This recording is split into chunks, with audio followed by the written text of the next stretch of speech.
छोटे से गांव में लता और घनश्याम नामक पति पत्नी अपने 2 बच्चे पिंकी और चीकू के साथ एक छोटे से घर में रहते थे। घनश्याम सेठ धनीराम के यहाँ खेतों में मजदूरी का काम करता था और लता गांव के एक बंगले में खाना और साफ सफाई का काम करती थीं। दोनों पति पत्नी खूब मेहनत और मशक्कत करके अपने और अपने बच्चों का पेट भरते थे।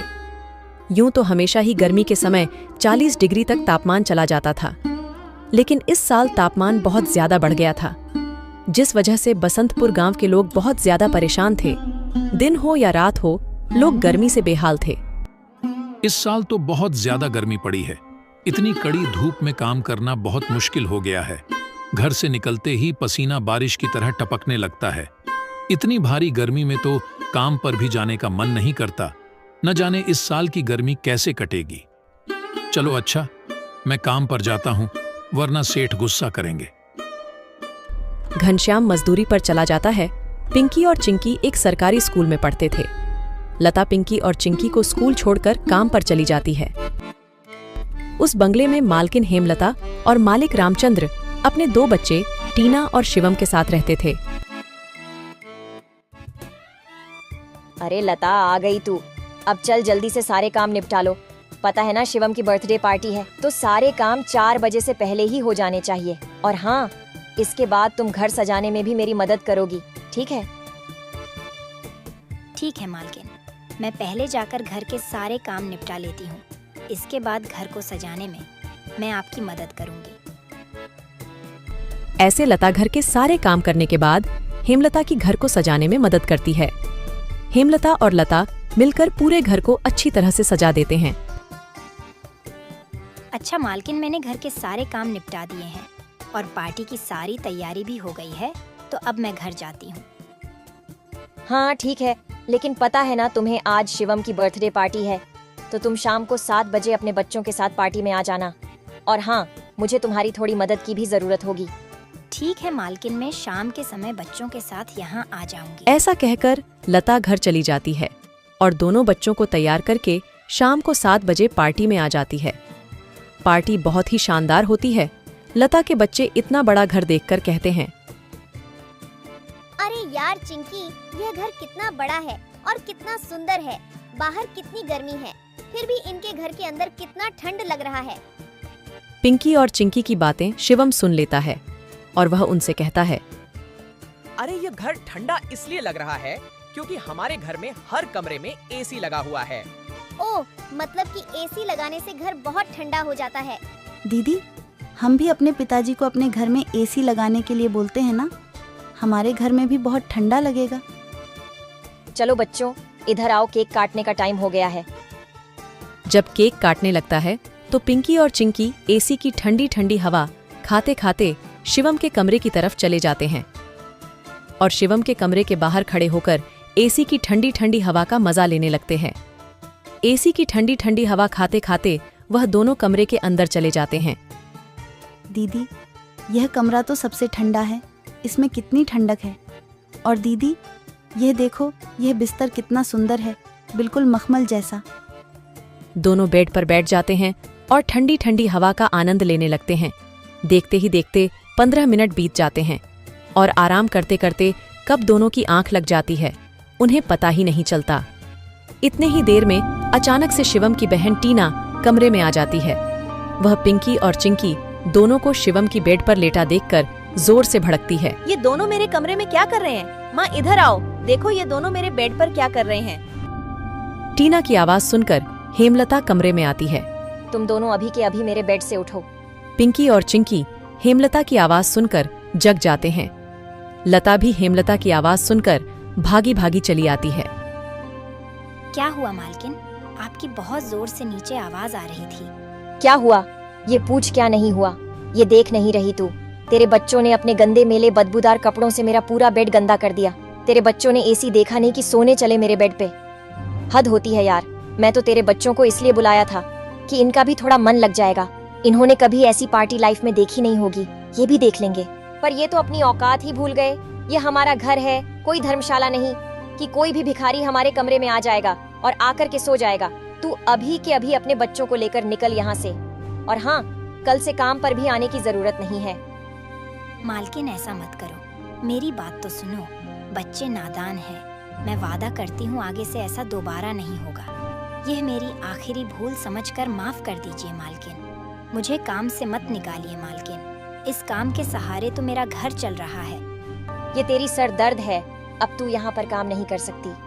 अब तू अपने बच्चों को ले और यहाँ से निकाल।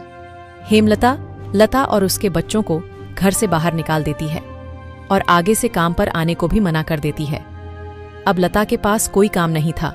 घर का सारा भार अब घनश्याम के कंधों पर आ गया था। हे भगवान, आज तो खाना बनाने के लिए आटा भी नहीं है। अब मैं आटा कहाँ से लाऊं? मेरे पास तो अब और पैसे भी नहीं है। और जो तनख्वाह घनश्याम जी को मिली थी वह सब घर खर्चे में खत्म हो गए। मेरा क्या है? मैं तो पानी पीकर भी सो जाऊंगी, पर बच्चों को क्या? भूखे पेट इन्हें नींद कैसे आएगी? आ गए आप। घर में राशन खत्म हो गया है। आज खाने में कुछ नहीं बना है। कोई बात नहीं, खाना आज मैं अपने साथ लेकर आया हूँ। सेठ जी के यहाँ पर आज दावत थी तो उन्होंने कुछ खाना बच्चों के लिए भी भिजवा दिया है। ऐसे उस रात तो वह सभी खाना खाकर सो जाते हैं। अगली सुबह लता फिर से अपनी मालकिन हेमलता के घर जाती है और उससे थोड़े पैसे उधार मांगती है। मालकिन, मेरे घर में खाने के लिए एक अनाज का दाना भी नहीं है। कृपया आप मुझे थोड़े से पैसे उधार दे दीजिए। तुझे देने के लिए मेरे पास कोई पैसे वैसे नहीं है। मैंने तुझे पहले ही काम से निकाल दिया था, फिर तेरी यहाँ आने की हिम्मत कैसे हुई? जा निकल यहाँ से और आइंदा यहाँ पर अपनी शक्ल मत दिखाइयो। हेमलता की कड़वी बातें सुनकर लता घर वापस जाने लगती है। तभी उसे रास्ते में एक पोस्टर दिखाई देता है। उस पोस्टर को देखकर लता वहीं रुक जाती है। पकोड़े बनाने वाले की जरूरत है। अधिक जानकारी के लिए इस दिए गए नंबर पर कॉल करें। पकोड़े बनाने तो मुझे आता है। अगर यहाँ मेरी नौकरी लग जाए तो घर का खर्च चलाने के लिए कुछ पैसे आ जाएंगे। ऐसा सोचकर लता उस पते पर पहुंच जाती है।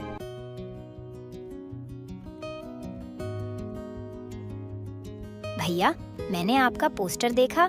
आपको किसी पकोड़े बनाने वाले की जरूरत है? हाँ, जरूर तो है। तुम पकोड़ा बना लोगी। क्या तुम्हें पकोड़े बनाने आते हैं? हाँ, सब मुझे कई तरह के पकोड़े बनाने आते हैं, जैसे मिर्च का पकोड़ा, पालक का पकोड़ा, पनीर का पकोड़ा और भी कई प्रकार के पकोड़े मुझे बनाने आते हैं। तो ठीक है, तुम आज से ही काम पर लग सकती हो।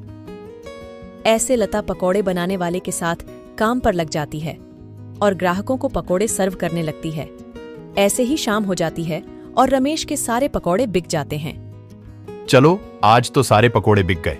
आज तो तुमने पकोड़े सिर्फ सर्वे किए हैं, लेकिन कल से तुम्हें पकोड़े बनाने भी होंगे। हाँ साहब, मैं बहुत ही स्वादिष्ट पकोड़े बनाना जानती हूँ। तो ठीक है, ये लो आज के काम के पैसे।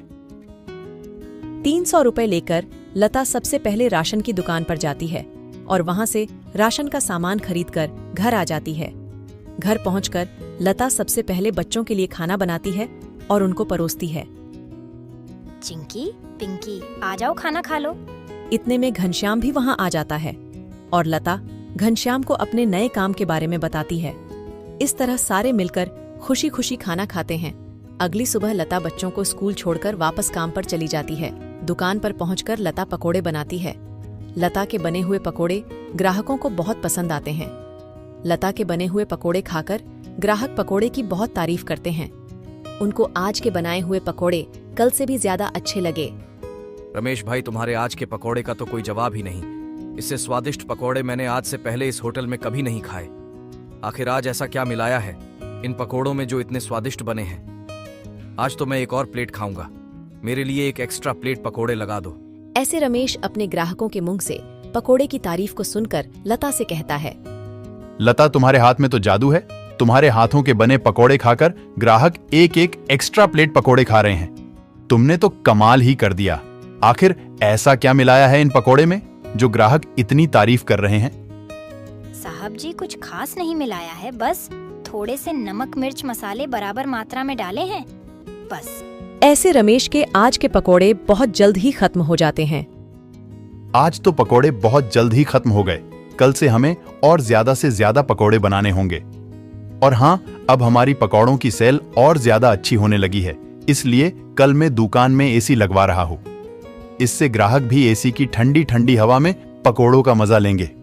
और हमारे पकोड़े की सेल और ज्यादा बढ़ेगी। तुम क्या कहती हो? साहब, विचार तो बहुत अच्छा है। अगले दिन रमेश अपनी दुकान में एसी लगवा लेता है और जैसा उसने सोचा था वैसा ही हुआ। एसी लगने के बाद रमेश के दुकान पर ग्राहकों की संख्या बढ़ जाती है।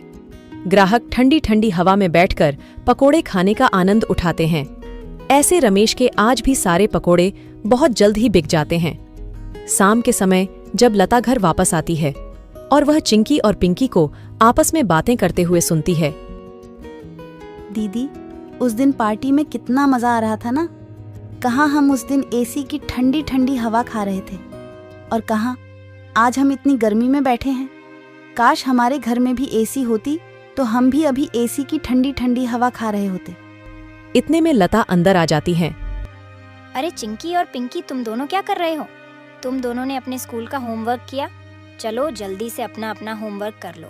मैं खाना बनाने जा रही हूँ। इसके बाद खाना खाकर जल्दी सो जाना। कल तुम्हें सुबह उठकर स्कूल भी तो जाना है ना। ठीक है माँ, हम स्कूल का काम करके आते हैं। ऐसे दिन बीतते जाते हैं और लता के हालात पहले से ठीक होते जाते हैं। ऐसे ही एक दिन सुबह लता काम पर जा रही होती है, तभी उसे भंगार की एक दुकान दिखती है। उसे दुकान पर कई सारे सामान थे, जैसे कूलर, पंखा, फ्रिज, एसी इत्यादि। लता का ध्यान उस दुकान में रखे पुराने एसी की तरफ जाता है। वह उसे बहुत पसंद आता है। वह उस दुकानदार से बोलती है, भैया, ये एसी का क्या दाम है? मात्र 10,000 रुपए की है। 10,000? ये तो बहुत ज्यादा है। ज्यादा नहीं, ये तो बहुत कम है। ये सेकंड हैंड एसी है। अगर नई एसी खरीदने जाओगी तो 30,000 से कम की नहीं आएगी। अच्छा ठीक है, पर ये सही से तो चलती है ना? हाँ, बिल्कुल सही से चलती है। अगर 6 महीने से पहले ये एसी बंद हो जाती है तो इसकी सारी रिपेयरिंग की सर्विस बिल्कुल फ्री होगी। ठीक है, लेकिन इसका सही सही दाम लगाओ। मैं इसके 8,000 दूंगी। अगर तुम्हें देनी है तो मुझे ये ऐसी 8,000 में दे दो। ठीक है, बताओ कहाँ लगानी है। लता उस आदमी को अपने घर लेकर आती है। वह आदमी लता के घर पहुंचकर एसी को लगा देता है। एसी चालू करते ही ठंडी ठंडी हवा घर में फैलने लगती है। बच्चे भी इस ठंडी ठंडी हवा का मजा उठाते हैं। वह दीदी, क्या मजा आ रहा है। ऐसी की ठंडी ठंडी हवा, ऐसा लग रहा है जैसे बर्फ की चादर ओढ़ ली है हमने। इतनी कड़ी गर्मी में ये ठंडी ठंडी हवा बर्फ की चादर जैसी लग रही है। घर में एसी के लगते ही बच्चे बहुत खुश हो जाते हैं। घनश्याम भी घर पर आ जाता है। ओह, आखिर तुमने बच्चों की इच्छा पूरी कर ही दी। कैसे ना करती भला। बच्चे तो आखिर मेरी जान है। इनसे बढ़कर मेरे लिए कुछ भी नहीं। एसी लग जाने की वजह से बच्चे बहुत खुश होते हैं और लता की कमाई भी अच्छी होने लगती है। लता के बने हुए पकौड़ों की वजह से रमेश के दुकान पर ग्राहकों की भीड़ लगी रहती थी। इससे रमेश खुश होकर लता की तनख्वाह बढ़ा देता है। थोड़े दिन बाद घनश्याम भी सेठ धनीराम के यहाँ मजदूरी छोड़कर लता के साथ पकोड़े बनाने लगता है। दोनों को रमेश काफी अच्छी सैलरी देता था, जिससे उनका घर खर्च काफी आसानी से चल जाता था। बच्चे पूरी गर्मी ऐसी की ठंडी ठंडी हवा में गुजरते हैं और इस तरह वह लोग अपना जीवन खुशी खुशी जीने लगते हैं।